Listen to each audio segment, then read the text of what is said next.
The wedding should have been the happiest day of her life, the kind of soft, golden memory people framed above fireplaces and passed down for generations. And at first glance, the photos looked exactly like that: perfect smiles, perfect vows, perfect promises. But perfection has a way of cracking when you look too closely. She noticed it by accident late at night, the glow of her laptop screen washing over her as she clicked through the images one by one. Her husband stood in the center of a group shot, eyes bright, posture relaxed, but his hand, the one resting casually at his side, didn't look right. It was curled too tightly, the tendon strained, the skin around the knuckles darkened almost to black. She zoomed in, expecting a shadow or a smudge on the lens. It wasn't. The discoloration had texture, tiny ridges, like something burned into him. She felt her pulse quicken. Somehow, she knew this wasn't a trick of the light. When she enlarged the image further, the room around her seemed to grow colder. The mark wasn't random. It curved in a deliberate shape, twisting, almost alive. And though she was alone, she had the unsettling sensation that whatever she was staring at wasn't just a detail in a photograph. It was staring back. The discovery of the hidden mark begins as something so ordinary it almost slips past unnoticed, the kind of detail that should have blended into the background of a long day spent reviewing wedding photographs. The bride is sitting alone in the living room, surrounded by scattered envelopes, ribbons, and half-opened gifts, trying to relive what she believes was the most beautiful moment of her life. She scrolls through each photo at a relaxed pace, smiling at familiar faces, recalling the warmth of hands held and the laughter shared under strings of lights. Everything feels normal at first: soft colors, gentle expressions, and the kind of happiness that seems too perfect to belong to real life. But then something catches her attention. It's subtle, almost hiding in plain sight, a small distortion on the groom's left hand that she only notices because the rest of him looks completely composed. The hand appears clenched, the fingers curled in a way that doesn't match the relaxed posture he had during the ceremony. It's strange enough that she pauses her scrolling, leaning in closer to the screen.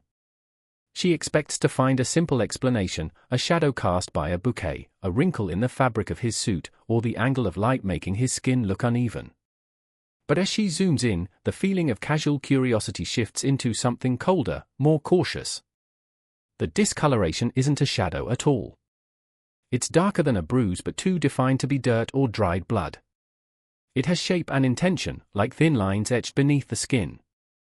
She zooms further until the pixels sharpen and form what looks disturbingly close to an imprint, almost like a symbol pressed into his flesh. The deeper she looks, the more unnatural it becomes. It isn't smeared or blurry. It's precise. And it doesn't look faded or healing. If anything, it looks fresh. Recently made. Almost deliberate.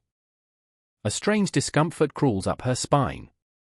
She tries to recall if she noticed anything odd that day, any moment where he might have winced or pulled his hand away. But nothing comes to mind. He had never complained about pain, never mentioned an injury. His hand looked completely normal every time she held it. And yet the image shows something else entirely, something she can't explain no matter how many times she enlarges or reduces the photo. With no one else awake to confirm what she's seeing, she begins to feel the weight of isolation pressing against her thoughts. The house grows quiet, too quiet, and the glow of the screen seems brighter than before, as if forcing her to confront a truth she isn't ready to understand. The mark shouldn't be there. It shouldn't exist at all. When she contacts the photographer the next morning, she expects mild confusion or maybe a technical explanation, something simple enough to dissolve her unease. Instead, the moment she mentions the groom's hand, the photographer goes quiet. Not the type of silence that comes from thinking, but the kind that signals an old memory being pulled reluctantly into the light. He hesitates before agreeing to meet her, insisting they should look at the raw files together rather than discussing anything over the phone. His voice carries a tightness she hasn't heard before, and it unsettles her more than the mark itself. When she arrives at his studio, the space is flooded with natural morning light, but it does nothing to ease the tension that seems to cling to the air. The photographer sits stiffly at his desk, fingers hovering over his keyboard as though he is unsure whether he wants to open the files or keep them buried. As the images load one by one, his demeanor shifts. He leans closer to the screen, squinting, his breath growing shallow. It becomes obvious he is looking for something he hoped he misremembered. Finally, he clears his throat and admits that he noticed the groom react strangely during the ceremony. Nothing dramatic, just a fleeting moment when the flash from his camera went off and the groom froze, not in the typical surprised blink people make, but in a rigid, unnatural stillness. His left hand had twitched violently, as if struck by an invisible current, tightening and loosening in a way that looked painfully involuntary. The photographer recalls lowering his camera for a second, thinking the groom might faint or suffer from nerves, but when he looked again, the groom was standing perfectly still, smiling, composed, giving no sign that anything had happened at all. The bride listens carefully, trying to make sense of this strange recollection. She never noticed any unusual behavior during the ceremony. Her husband had seemed calm, steady, almost serene. The idea that he could have twitched or frozen in the middle of their vows feels impossible. Yet the photographer insists he saw it, even if only for a fraction of a second. He scrolls further through the raw images, each one unfiltered and untouched, revealing details sharper than what she had seen on her laptop. When they reach the photo with the mark, the photographer's face pales. He zooms in, then zooms in again, his jaw tightening with every click. He admits, almost whispering, that he has seen something like this once before on another client, a man who seemed perfectly healthy until the moment a flash revealed something beneath his skin that didn't belong there.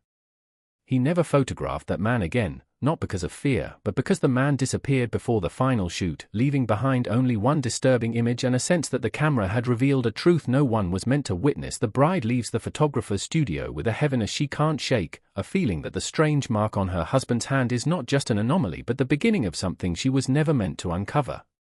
Determined to understand what she is dealing with, she begins searching for anything unusual connected to their home, the wedding venue, or her husband's family history.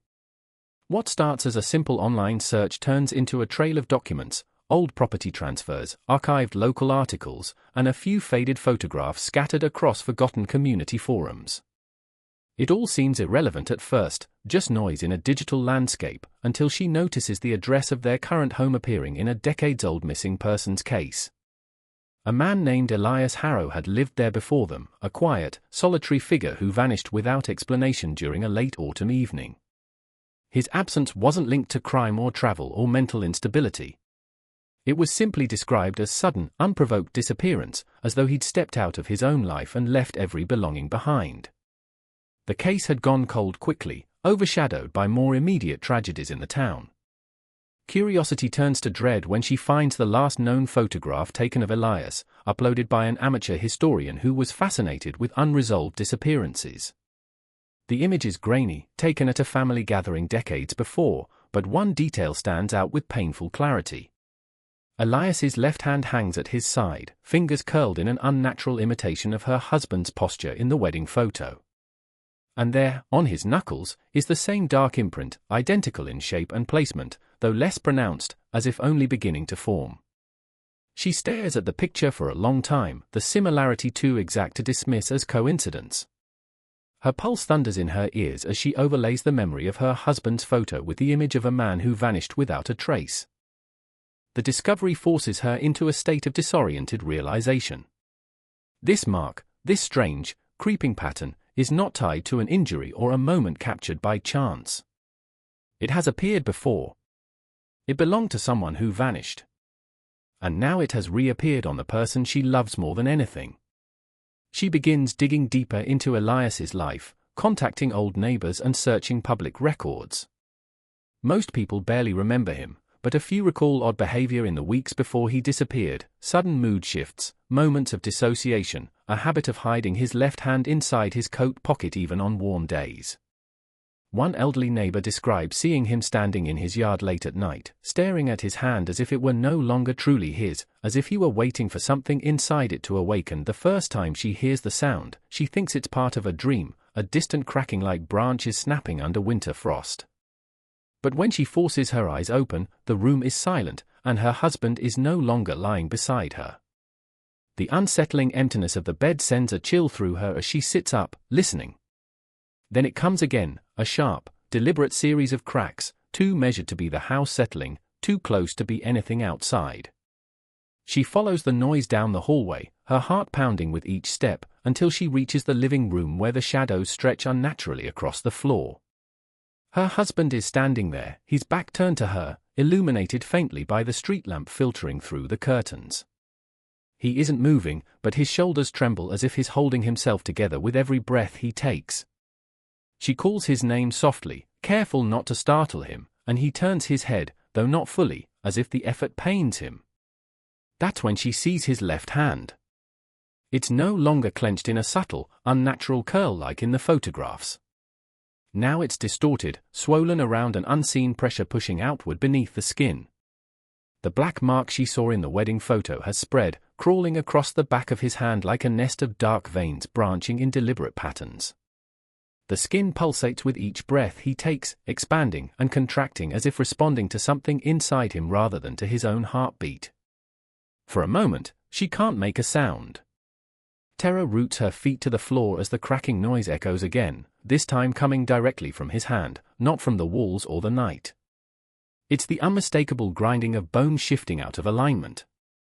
When she finally steps closer, he flinches, pulling his arm toward his chest as though trying to protect her from whatever is happening to him. His voice breaks when he admits he's been hiding the pain for days, convincing himself it was stress, a muscle spasm, anything he could rationalize. But earlier that night, he woke with his fingers bent at angles they should never bend, each movement accompanied by a wet snapping that made him afraid to look. He tells her the sensation isn't like pain exactly. It's more like something inside his hand is stretching, testing the limits of his skin, learning how to move. He says it feels alive.